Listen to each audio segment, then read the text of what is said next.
회복은 하나님이 이루십니다 라는 제목으로 하나님 말씀 전하겠습니다. 옛날에 아프리카 어느 왕국에서 항상 폐하 잘된 일입니다 라는 말만 잘하는 이 신하가 있었답니다. 항상 왕에게 좋은 말만 하니 왕이 가까이 두고 아껴 했는데 어느 날 그 왕과 신하가 함께 사냥을 가게 되었습니다. 그런데 그만 이 신하가 실수하는 바람에 왕의 사냥총에 이 총알을 거꾸로 장전하는 바람에 사고가 생겨서 왕의 손가락 하나가 잘려나가는 큰 사고가 일어나게 됩니다. 그랬는데도 불구하고 왕 앞에 불려간 이 신하가 왕한테 이렇게 말했다는 거죠. 폐하, 사고지만 그래도 참 잘된 일입니다. 왕은 대노하고 분노해서 그 신하를 감옥에 집어넣습니다. 그 다음에 왕이 다시 사냥을 나갔다가 길을 잃어서 여기 이제 아프리카의 조그만 왕국이었는데 이 근처에 살고 있는 식인종 부족에게 잡혔대요. 식인종 부족들이 이 왕을 잡아놓고 가만히 살펴보니까 이제 먹으려고 살펴보니까 이 왕의 손가락이 하나가 없는 거죠. 그러자 이 식인종이 뭐라고 생각했냐면 이 음식은 흠이 있구나 라고 생각해서 그 왕을 풀어줬다는 겁니다.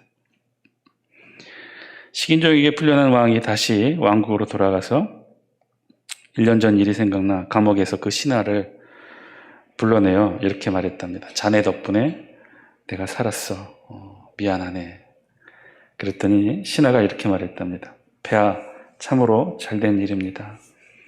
제가 감옥에 안 들어왔으면 폐하와 같이 사냥을 나갔을 것이고 저는 흠없는 음식이 되어 저들의 밥이 되었을 것입니다. 하나님과 아담이 어느 날 에덴 동산을 거닐며 대화를 나누었답니다. 아담이 하나님께 이렇게 질문합니다. 하나님, 하와는 정말 예뻐요.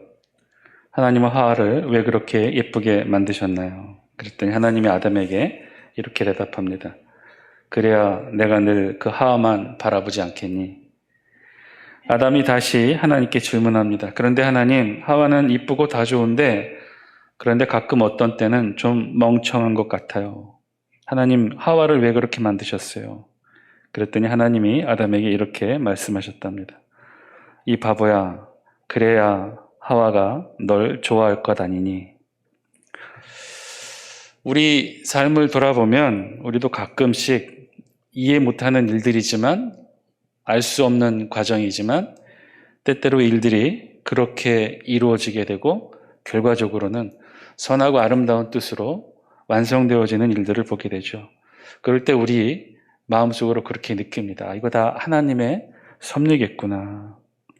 사람의 뜻과 생각으로는 감히 생각하지 못할 일들이 어떤 때 보면 아주 쉽게 뜻하지 않은 방법으로 이루어지는 때가 있죠. 꼭 마치 누군가 의도적으로 계획하고 짜맞춘 듯. 그러나 누구도 생각하지 못했던 방식으로 일들이 이루어지게 될 때, 그리고 그 결과가 우리에게는 축복이요 하나님께는 영광이 될 때, 그럴 때 우리는 하나님의 섭리임을 깨닫게 됩니다.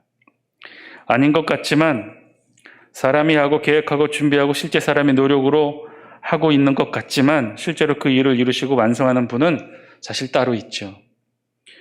이 세상의 모든 일들이 다 그렇다는 생각을 해봅니다. 어느 누구 하나 몇 사람이 계획하고 주도한다고 해서 실제로 일들이 그렇게 이루어지는 것이 아니지요. 안 될 것 같지만, 도저히 될 수 없을 것 같지만 기상천외한 방법으로, 아무도 생각하지 못한 방법으로 일이 이루어질 때가 있습니다. 반대로 너무나 쉽게 누구나 다 될 수 있을 것 같은 그런 일들이 실제로는 전혀 다른 이유와 원인으로 일이 되어지지 않는 경우를 우리 보게 되죠. 그렇습니다. 우리네 일이 그런 거죠. 어디 계획한다고, 노력한다고, 뜻한다고 다 이루어지는 일들이, 이 세상 일들이 우리 일들이 아니죠. 여기에는 얼마나 많은 변수가 있고 얼마나 많은 경우의 수가 있는지 모릅니다.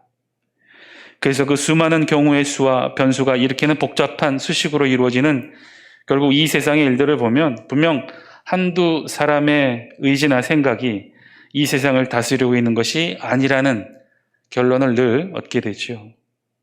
이 세상은요, 분명히 그래서 한두 사람의 생각과 뜻으로 이루어지는 것이 아닙니다. 이 세상은 그래서 분명 하나님의 섭리로 이루어지고 만들어지고 다스려지고 있다고 우리는 그래서 고백하죠. 오늘 우리 본문에 있는 사건이 대표적으로 그 사실을 우리에게 알려주고 증거해주고 있습니다. 우리 본문 12절 말씀, 우리 같이 한번 읽어볼까요? 본문 12절입니다. 시작. 갈리오가 아가야 총독 되었을 때에 유대인이 일제히 일어나 바울을 대적하여 법정으로 데리고 가서. 오늘 본문에 보면 한 가지 사건이 기록되어 있습니다. 아가야 총독 갈리오에 관한 일인데요. 이 아가야라는 지명은 로마 제국 행정구역상 이 아덴과 고린도를 포함하고 있는, 우리가 지난주까지 살펴봤던 바울의 2차 전도 여행의 과정 중에 마게도니아 북쪽에서 남쪽 아덴, 지금의 그리스의 수도 아테네, 이 그리스의 남부 지역에 내려오게 돼서 이제 아덴에서 고린도로 옮겨갔었던 이 바울의 여정을 우리가 함께 살펴봤는데요. 바울이 아덴과 고린도에 있던 이 지역, 이 그리스 남부 지역 영토 전체를 예전에 로마의 지역명으로 아가야 지방이라고 칭합니다. 그런 이 아가야는요, 고대 로마 시대 때 행정 수도가 어디였냐면 이 아가야 남쪽 지방, 그리스 남쪽 지방의 행정 수도가 고린도였어요. 그래서 이 고린도에서는요, 이 아가야 남쪽, 그리스 남쪽 지방 총 지역을 총괄하는 총독의 관저도 고린도에 있었습니다. 이 갈리오가 그렇게 아가야 총독으로 부임했다는 것이죠. 역사적으로 살펴보면 그 일은 주후 51년 7월에 있었던 일입니다. 그러니까 이때가 언제냐? 바울이 정확하게 고린도에 온 지 약 9개월쯤 되던 때의 일이었습니다. 갈리오는 로마 제국 내에서 정치 권력을 장악하고 있던 원로원 가문의 사람이었어요. 굉장히 유명한 가문 출신이었고 그 형이 더 유명했는데 그 형 세네카는 당시 이 스토아 학파의 거도로서 네로 황제의 스승이기도 했답니다. 이 갈리오는 그래서 로마 제국 안에 무시할 수 없는 권력 지지 기반에 있었던 사람이었어요. 그런 갈리오가 아가야 지방의 신임 총독이 되어 고린도로 오게 된 것이죠. 자, 총독이 새로 부임하게 되면 그 지역 주민들은요, 무엇을 원하고 바라고 있는지 이 민의를 살피고 주민들의 민심을 얻기 위해 민원을 한 가지 커다란 공개적인 큰 민원을 들어주는 것이 관례였습니다. 그래서 주민들도 그 사실을 알게 새로운 총독이 온다는 내용을 듣고 자신들이 원하는 내용, 즉 민의를 요구합니다. 갈리오가 새로운 총독으로 부임하자 유대인들도 역시 그 민의를 요구하게 되었어요. 그 민의의 내용은 무엇이냐? 이 유대인들이 눈의 가시처럼 여기는 바울에 관한 것이었습니다. 유대인들은 자신의 뜻을 관철시키기 위해 일제히 일어나 바울을 대적하여 갈리오 법정으로 데리고 갑니다. 단지 한두 사람만 혹은 소수의 유대인들만 바울에게 앙심을 품고 대적한 것이 아니라 고린도에서 복음을 거부한 모든 유대인들이 일제히 일어나 바울을 대적했죠. 그동안에도 유대인들은 예수가 그리스도임을 전하는 바울을 대적하고 비방해 왔습니다. 때를 지어서 조직적으로 바울에게 심한 폭력을 행사했고 바울이 복음을 전하는 것에 회방을 놓기도 했습니다. 그래서 잠시 유대인들의 회방이 성공하는 듯 했어요. 바울이 유대인들을 두려워하고 침묵했기 때문이죠. 그런데 그런 바울을 걱정하며 하나님이 나타나 힘을 주십니다. 사도행전 18장 9절에서 10절, 우리가 지난 시간에 살펴봤던 본문의 내용이 그거죠. 하나님이 바울에게 나타나셔서 이렇게 말씀하십니다. 두려워하지 말고 침묵하지 말고 말하라. 내가 너와 함께 있음에 어떤 사람도 너를 대적하여 해롭게 할 자가 없을 것이니 이는 이 성중에 내 백성이 많음이니라. 하나님은 바울에게 약속하십니다. 내가 너와 함께 있어 누구도 너를 해롭게 하지 못할 것이라고 하시죠. 바울은 이 하나님의 말씀을 믿습니다. 그리고 하나님이 함께 하겠다는 말씀을도 믿고 아무도 자신을 해치지 못할 것이라는 하나님의 말씀을 믿습니다. 그리고 두려워하지 않게 되고 그리고 복음을 전합니다. 그 결과 고린도에서 커다란 복음의 결실을 맺게 되고 바울은 그렇게 1년 6개월이나 고린도에 머물면서 하나님의 말씀을 전하죠. 그 결과 지난 시간에 우리가 살펴보았던 것처럼 고린도에서 커다란 전도의 결실을 맺습니다. 유럽으로 온 이후 최초로 가장 많은 전도의 결실을 바로 이 지역 고린도에서 바울은 결실을 맺게 되죠. 그 중에 우리 지난 시간에 살펴봤던 본문에 보면 유대인의 회당장 그리스보, 그리고 그 후임 회당장으로 오게 된 소스데네도 포함되어 있었음을 오늘 본문을 통해 우리는 알게 됩니다. 그러니까 유대의 회당장조차도 이 바울의 전도의 복음을 받아들이고 기독교로 개종을 했던 것이죠. 자, 유대인들의 입장에서 보면 이것은 굉장히 큰 일이었고, 회당장 이 그리스보의 이 기독교 개종은 이 유대인들에게는 커다란 배신감과 분노의 마음으로 다가갔어요. 그리고 그 분노와 배신감을 모두 다 바울에게 표출합니다. 바울 때문에 일이 이렇게 됐다라고 여겨서, 그래서 유대인들이 작당하고 갈리오 총독이 새로 처음 부임하는 날 이들은 힘을 합쳐 바울을 잡아 갈리오 총독 앞으로 데려갑니다. 아까도 말씀드렸다시피 새로 처음 부임하는 총독은 관례상 제일 먼저 그 지역에 가서 하는 일이 그 지역의 민심, 가장 주민들이 원하는 일, 공개적으로 대표적인 일 한 가지를 들어주는 것이 관례였어요. 이 사실을 너무나 잘 알고 있던 유대인들도 그 기회를 놓치지 않고 바울을 데려가 바울을 신임 총독 갈리오 앞에 고소합니다. 우리 다 함께 13절 말씀 우리 같이 한번 읽겠습니다. 시작. 말하되 이 사람이 율법을 어기면서 하나님을 경외하려고 사람들을 권한다 하거늘. 유대인들이 바울을 잡아다가 신임 총독 갈리오 앞에 데려다 놓고 고소를 했어요. 뭐라고 고소했느냐? 그 고소의 내용은 바울이 율법을 어기면서 하나님을 경외하라고 사람들에게 권했다는 것입니다. 즉 고소의 핵심은 바울이 율법을 어겼다는 거죠. 바울이 율법을 어겼다. 당시 로마 제국은 여러 나라를 정복하면서 식민지 백성들이 믿는 종교가 제국의 질서를 크게 어지럽히지 않는다고 한다면 그들의 종교를 자유롭게 인정해 주었습니다. 단 로마 제국으로부터 공인만 받으면 로마 제국이 인정해 주는 그 종교에 한해서 종교의 자유를 허락했죠. 만일 공인받지 않는 종교라면 철저하게 불허하고 법으로 다스려서 그 지역에서 추방했습니다. 유대교가 대표적으로 그 중에 하나인데 유대교는 로마 제국 안에 공인된 종교였어요. 그래서 로마 제국 어디에서든지 유대교는 자유롭게 포교 활동이 보장된 종교였습니다. 어디서든지 그래서 유대인들은 모이면 로마 제국 내 어디서든지 회당을 세우고 종교 활동을 할 수 있는 자유가 있었죠. 자, 그렇다면 오늘 본문 13절에 의하면 유대인들이 바울을 고소한 내용, 즉 바울이 율법을 어겼다는 것은 곧 무엇을 의미하는 것일까요? 여기서 율법을 바울이 어겼다는 것은 바울이 유대교의 율법을 어겼다는 것을 의미하는 것이 아니라 바울이 전하는 복음이 로마 제국이 공식적으로 인정한 유대교의 교리가 아니라 공인받지 못한 다른 종교의 교리라고 하는 것을 지금 유대인들이 이 바울을 향해 로마 총독 앞에 고소했던 것이죠. 아니라는 거예요. 바울이 전하는 종교, 바울이 전하는 도는 로마 안에서 공인받은 유대교가 아니라 다른 종교였다는 것입니다. 다른 종교를 전하고 있다고 지금 고소를 했던 거예요. 로마 제국 내 공인된 종교는 유대교인데 지금 바울이 전하는 종교는 유대교가 아니라는 거죠. 맞는 말이죠. 바울은 지금 유대교를 전한 것이 아니었죠. 기독교를 전한 것이었고 예수는 그리스도라고 하는 이 복음을 전했던 것입니다. 그러니 바울을 고린도에서 추방해 달라는 거예요.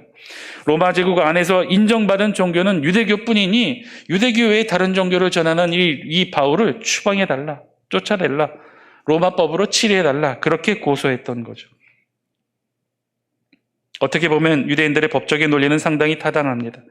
아니, 그들의 고소한 내용은 어떻게 보면 전적으로 맞을 수 있어요. 바울은 지금 유대교를 전하는 것이 아니라 기독교를 전하고 있기 때문이죠. 유대교가 인정하지 않는 예수를 그리스도라 가르치고 있는 것이 바울이 전한 복음이었기 때문에 그렇습니다. 만약 갈리오 총독이 이 유대인들의 고소를 인정하고 법적 논리로 받아들인다면 바울의 사역은 아마도 불법이 되고 고린도에서는 더 이상 복음을 전할 수 없게 되는 위험을 맞게 될 것입니다.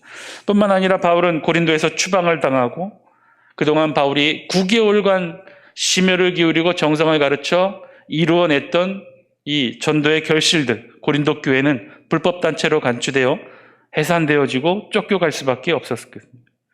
그리고 이후로는 그 누구도 고린도에서 복음을, 예수가 그리스도라는 복음을 전하지 못하게 되었을 것입니다.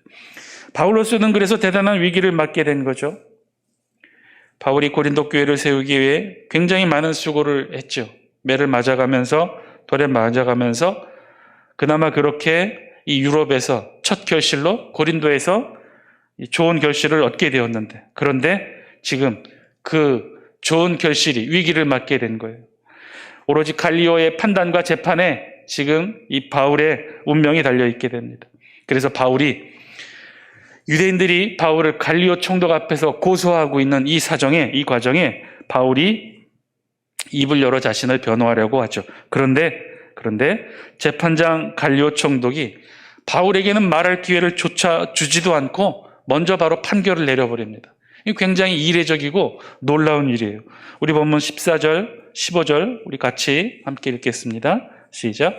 바울이 입을 열고자 할 때 갈리오가 유대인들에게 이르되 너희 유대인들아, 만일 이것이 무슨 부정한 일이나 불량한 행동이었으면 내가 너희 말을 들어주는 것이 옳거니와 만일 문제가 언어와 명칭과 너희 법에 관한 것이면 너희가 스스로 처리하라. 나는 이러한 일에 재판장 되기를 원하지 아니하노라 하고 합니다. 갈리오 총독은요, 바울이 스스로를 변호하기도 전에 판결을 내려버려요. 원래 판결은 어떻습니까?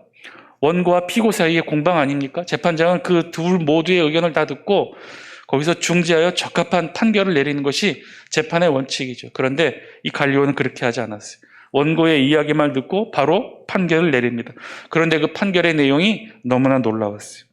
유대인들이 바울을 고소한 내용이 로마법을 어기는 부정한 일이나 불량한 행동이라면 얼마든지 로마의 법으로 치레할 수 있다. 그러나 유대인들의 그 문제가 유대인들의 언어와 명칭과 유대법, 즉 율법에 관한 문제라면 그것은 로마의 법과는 별개로 유대인들의 문제이므로 스스로 처리하라.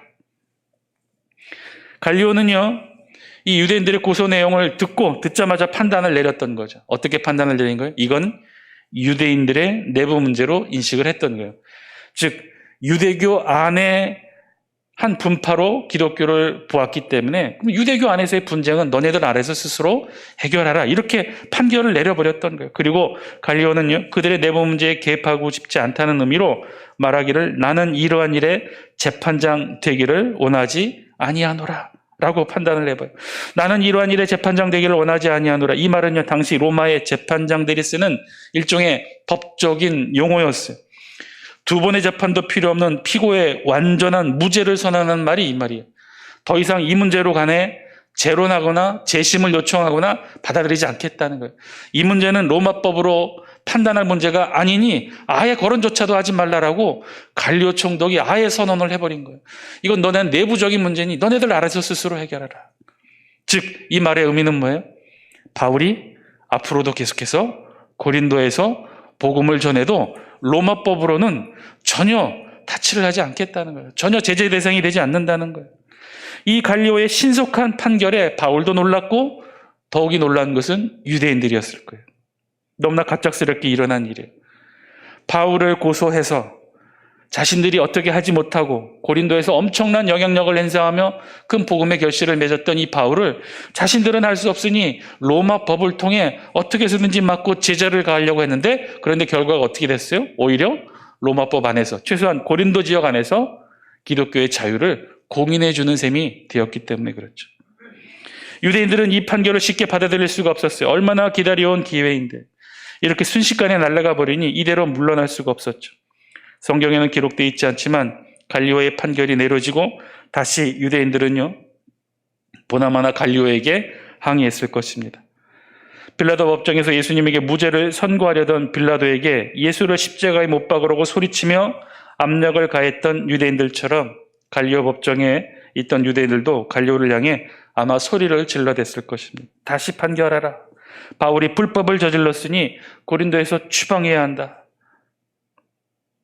점점 더 거세게 압력을 가하고 바울을 추방하라는 소리가 갈리오 법정을 가득 메웠을 것입니다. 바울을 고소한 유대인들은요, 어떻게 보면 이 상황에서 절대 다수예요. 새로 신임 총독이 왔고 이 신임 총독 갈리오는 이 지역에 대해 알지 못해요. 그런데 그런 총독 입장하에 이 유대인들은 다수가 모여들어서 자신들의 민의를 전달한 거죠. 지방정부를 다스리는 총독의 입장에서는요, 이 지방에 유력한 많은 대다수의 사람들의 민의의 요구를 그렇게 쉽게 거절하기가 쉽지가 않죠. 정치적 이득이 없는 일이죠. 정치인들은요, 세 부류의 정치인들이 있다고 합니다. 정치를 하는데 자의로 하는 정치인이 있다는 거예요. 첫 번째는 자의인데, 그것은 즉 국민의 뜻이든지 어떤 뜻이든지 그건 중요치가 않아요. 자기의 뜻이 중요해요. 그래서 자기의 뜻으로 정치하는 사람이 있어요. 주로 독재자들이 이렇게 나타나는데, 두 번째는요, 어떻게 정치하느냐, 민의를 따르는 정치인이 있어요. 민의는 말 그대로 국민의 뜻을 따르는 정치인이죠. 주권이 국민에게 있는 민주주의 국가에서는 어쩌면 당연한 일일지도 몰라요. 그런데 이것이 어쩌면 민주주의의 함정일지도 몰라요. 정치인들도 이 민의를 중시할 수밖에 없기 때문에 국민들이 요구하는 것들이 혹은 다수든 소수든 그것이 잘못된 요구일 때 어쩔 수 없이 눈치를 보면서 그 민의를 따른다고 민의에 앞서는 그런 정치를 할 때가 있다는 거죠. 세 번째로는요, 정의를 따르는 정치인이 있다는 거예요. 정의는 국가가 정한 법으로부터 세워진 올바른 도리와 가치를 말합니다. 그래서 정의를 따르는 정치인은 이기적인 욕심에 자의로 정치를 하거나 잘못되고 부당한 민의를 따르는 비겁한 정치를 하지 않아요. 언제든지 소신에 맞게, 때로는 욕을 먹을지라도 옳은 일을 위해서, 또 바른 일들을 위해서 그 정의를 따라 정치를 하는 정치인이 있다는 거예요. 자의로 정치를 하든지 비겁하게 민의만 살피든지 아니면 어떠한 경우에 정의를 따르는지, 그 정치인들은 한 가지를 정해 소신에 따라 정치를 한다는 것입니다. 유대인들이 예수님을 붙잡아 빌라다 법정에 세웠죠. 당시 유대 총독이었던 빌라도는 예수님을 고발하는 내용과 증인들의 증언을 들었어요. 면밀히 살폈습니다. 그때 유대인들이 일제히 일어나 요청하죠. 예수를 십자가에 못 박으소서. 우리가 성경성에서 살펴보지만 당시 예루살렘에 있었던 대다수의 백성들이 이 일에 동원됐어요. 예수를 십자가에 못 박으소서. 예수를 십자가에 못 박으소서. 쉼없이 쏟아지는 유대인들의 목소리가 빌라도 법정을 가득 메웠을 거예요. 빌라도는 판단하죠. 자신이 보더라도, 그 누가 보더라도 예수에게는 죄가 없었음을 빌라도도 알고 있었어요. 그러니 많은 사람들 앞에서 자신은 무죄하다고 손을 찢지 않았습니까? 그럼에도 불구하고 빌라도는 어떤 결론을 내렸습니까? 어떤 판결을 내렸습니까? 그 빌라도 법정을 가득 메웠던 예수를 십자가에 못 박으라고 하는 그 백성들의 민의를 따라 심판을 내렸죠. 그랬다는 거예요.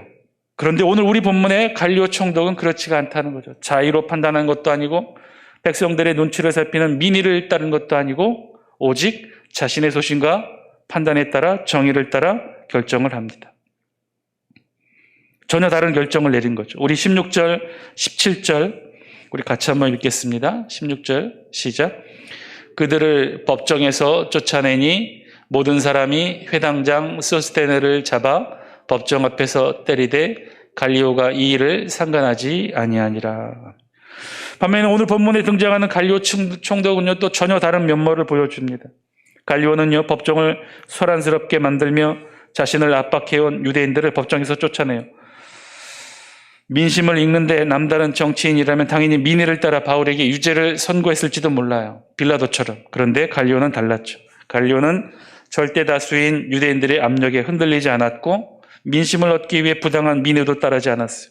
법이 정한 대로 피고석에 앉아있는 바울을 살폈고 자신의 기준으로 봐서 자신이 알고 있는 법정신으로 보아 이것은 로마법이 관여해야 될 일이 아니라고 판단했고 오히려 이 일을 두 번 다시 재론할 수 없는 문제로 만들었습니다.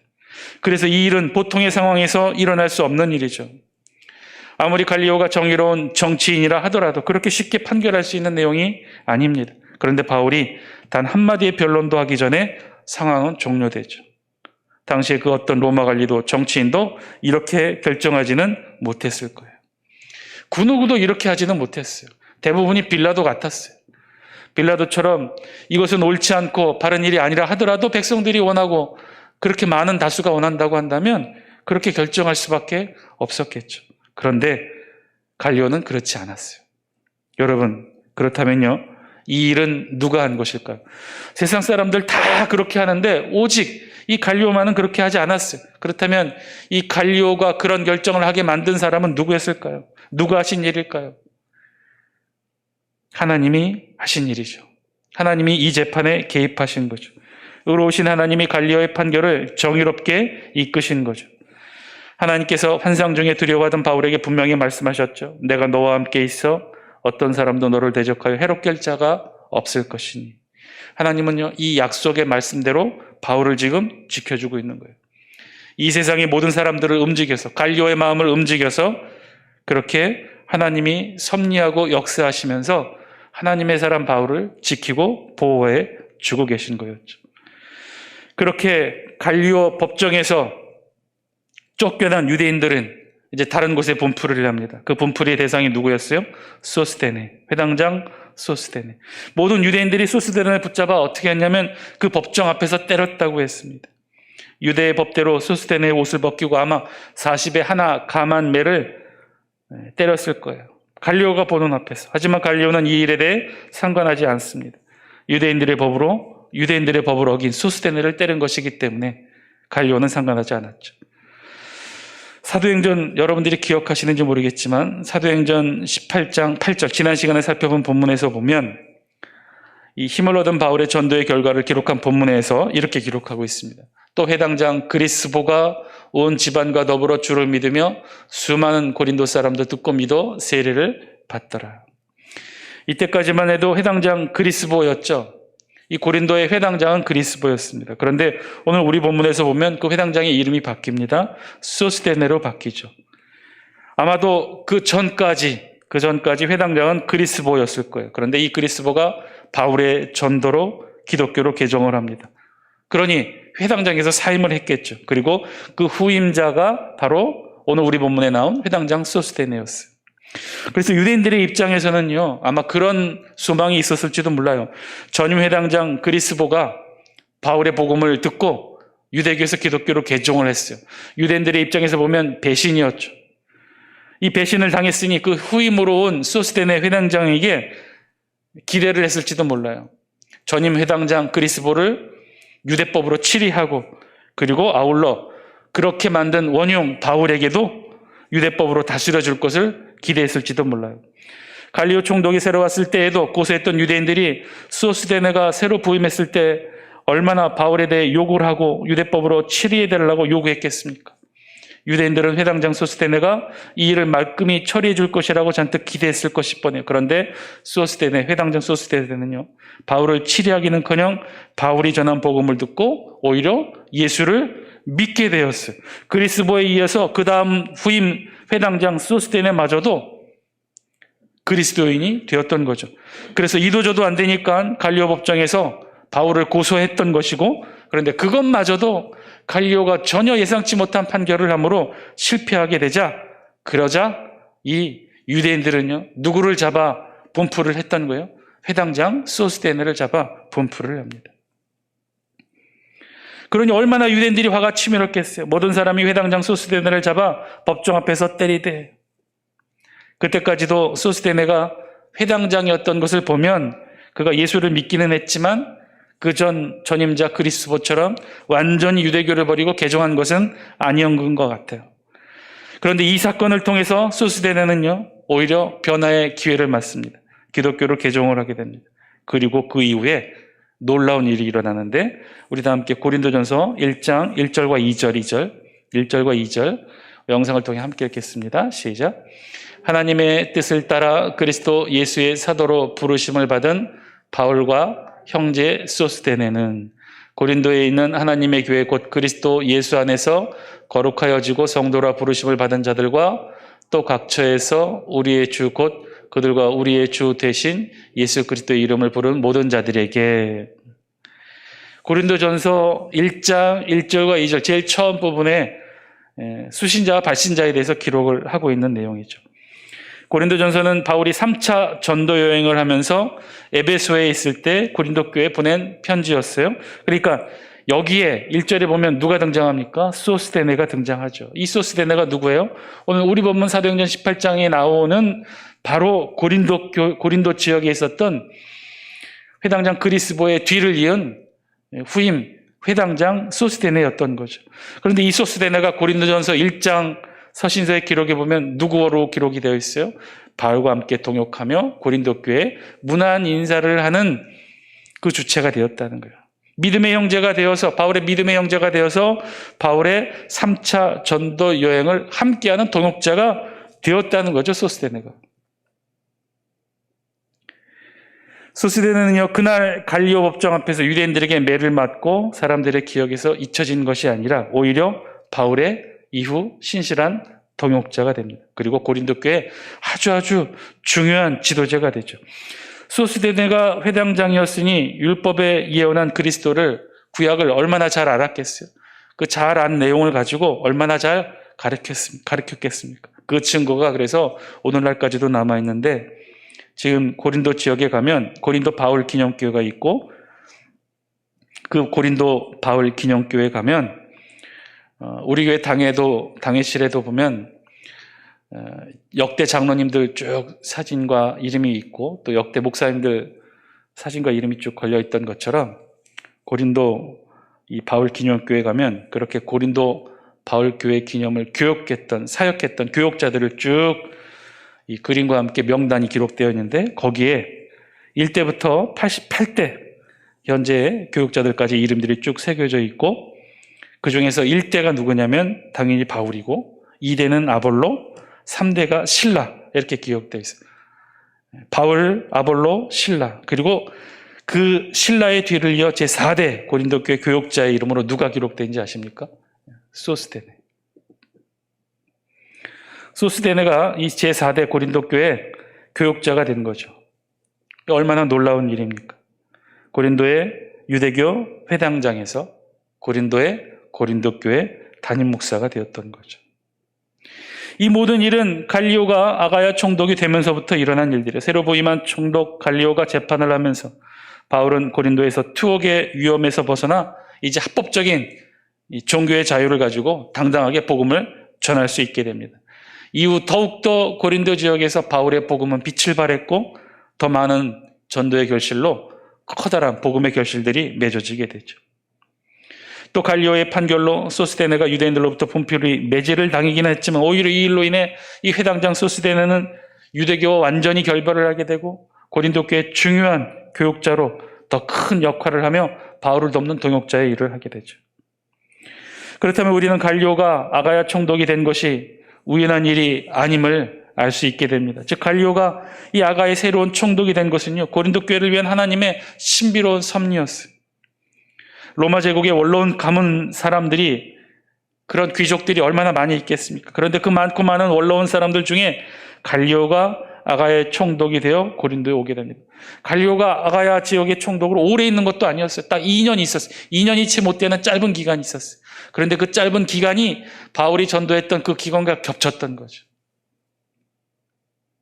다른 총독들과는 달리 갈리오가 부당한 다수의 민의를 따르기보다 정의를 따르는 올바른 판단으로, 그 판단의 결과 하나님의 섭리와 역사하심을 통해 고린도 지역에 바울의 종교의 자유가 세워지게 되고, 그 종교의 자유로 인해 굉장히 커다란 믿음의 결실들을 맺게 되었던 것입니다. 이 같은 일련의 일들이 하나님의 섭리 외에 무엇으로 설명이 될 수 있겠습니까?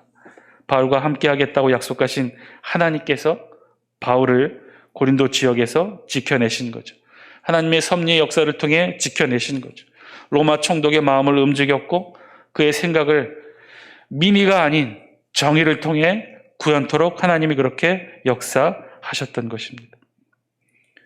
사랑하는 장수교 성도 여러분, 오늘 본문을 통해 우리에게도 들려주시는 하나님의 음성, 저와 여러분들이 들을 수 있게 되길 바랍니다.